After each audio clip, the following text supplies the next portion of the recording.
Turabasuhuje. Iyi ni inkuru yiswe uzasiga nkuru cy'imusozi yavanywe mu bitabo binyuranye nka Who Will Cry When You Die cyangwa Ninde uzarizwa no gupfa kwawe cya Robin Sharma n'ibindi bitabo binyuranye n'imbuga zinyuranye nka Psychology Today, Science Wizards n'izindi. Iki kikaba ari igice cya gatandatu kiri buhere ku ngingo ya 26 kugeza ku ya 30 ndetse hakazakurikiraho n'ibindi bice. Igihe tugiye kubana nitwa Shumbusho Jean Damascene. Tudatinze, ikintu cya 26 cyazagufasha kubana neza n'abandi kandi kigatuma usiga ibigo byiza kiragira kiti menya iby'ingenzi. Rimwe na rimwe kumwe n'umwarimu wo muri kaminuza wari uri kunekereza ukuntu yahamagawe ahantu harenga 30 ngo bamuha akazi kamuhemba neza, ariko yashyiramo nyurabwenge akabona ibyo azahomba ari byinshi kuruta ibyo azunguka.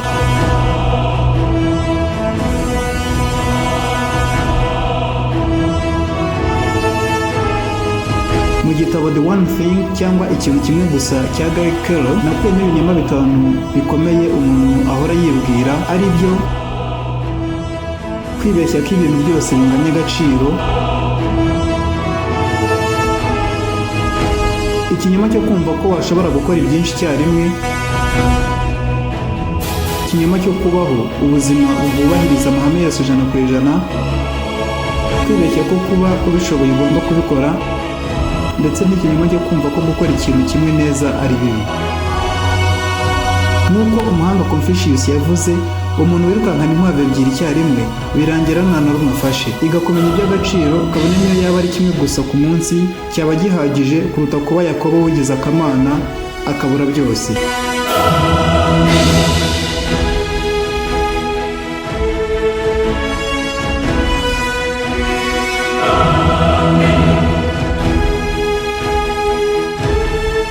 Icya 27 kiragira kiti jya wandika udupapuro dushimira abantu. Burya nta bintu binini byaruta utuntu duto dukoranye urukundo, nk'uko Tereza yabivuze. Nubwo turi mu gihe cyo kwihugiraho, nta muntu bitanezeza uramutse umwandikiye ubutumwa bumushimira, nko kuba yagufashije, yagutabaye, yagukozeho, yaguhaye serivisi n'ibindi.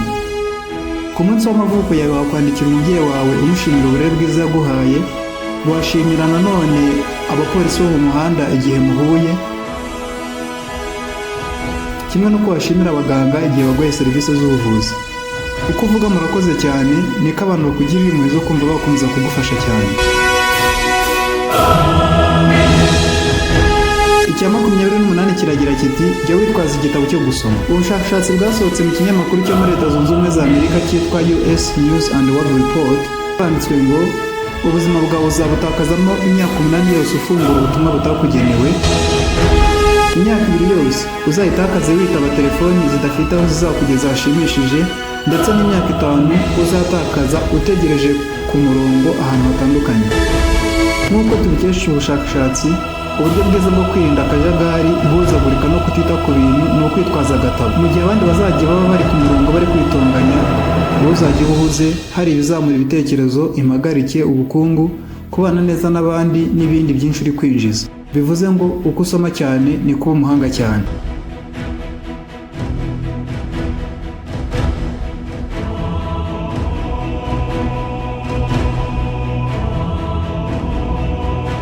Icya 29 kiragira kiti kora konti y'urukundo. Mama Teresa w'Ikarukuta nanone yaravuze ngo nta kwiga neza si degree ihanitse cyane, ahubwo ibipimirwa mu kuntu ufata abandi bari hasi cyane cyangwa se baciriritse badashobora no kugira icyo bakwitura ku neza wabagirira. Konti y'urukundo ivuze kumara akanya gato ubwira abana bawe cyangwa umuryango wawe ko bakunda, kugurira umufasha wawe indabyo nta kidasanzwe ugendeyeho, cyangwa ikindi kintu cyose wakorera umuntu muhuriye mu muhanda kikamushimisha. Koko nk'uko Tereza yabivuze neza, nanjye naje gusanga utuntu duto burya duhatse ibintu byinshi. Utwo twita duto nitwo dukura kandi ukazagera ukabona ko ari two tugushimisha kuruta amafaranga ufite kuri konti isanzwe ya banki.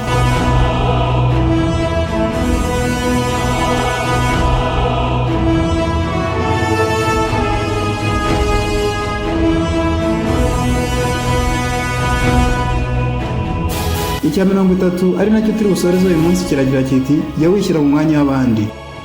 Sinzi niba nawe byaba byarigeze kukubaho ngo uhure n'umuntu ukunda guca urubanza atabanje kumenya ukuri kose.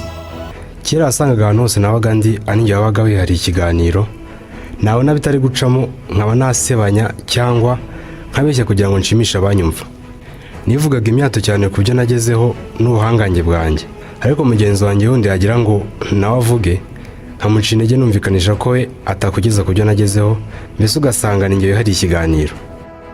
Icyabaye ni uko abantu bagiye bancikaho buhoro buhoro, ariko njye simenye ikibitera kugeza igihe nasobanukiwe yuko kugira inshuti no kubana n'abantu ari isomo nk'ayandi yose.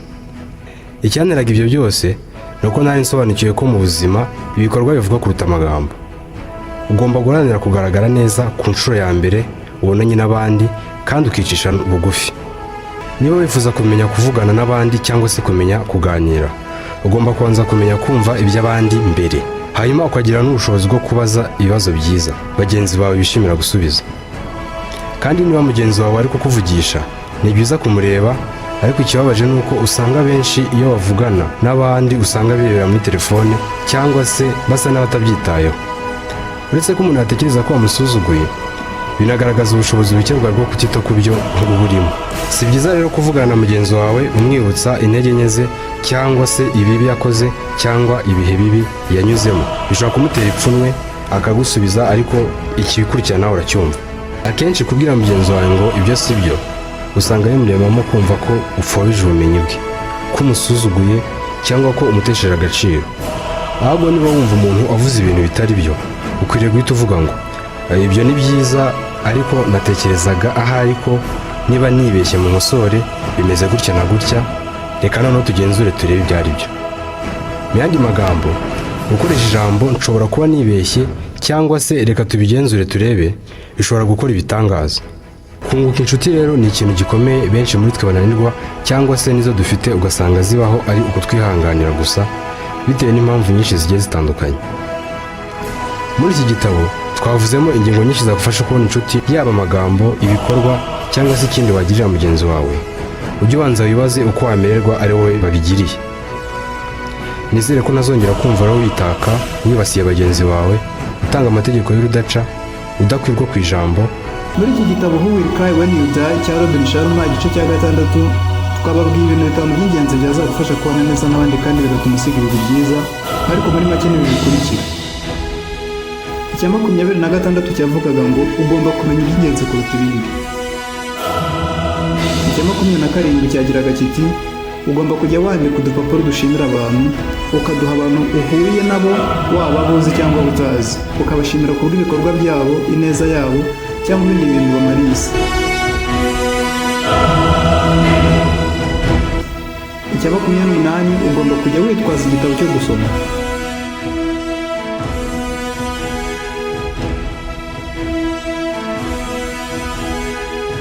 Icya 29 ugomba gukora konti y'urukundo. Icya 30 ugomba gukorera abandi ibyo wifuza ko nawe bakugirira, ari byo kubumva. Mwakoze kubana nanjye, nitwa Shumbusho Jean Damascene. Naho ubutaha mu zindi nkuru, wifuza kumenya ibindi bitekerezo biri mu bitabo binyuranye, watwandikira kuri page yacu ya Shumbusho Wisdom cyangwa Nkurage for Charity, ukanakora subscribe kugira ngo ibindi bice bitazagucika. Murakoze.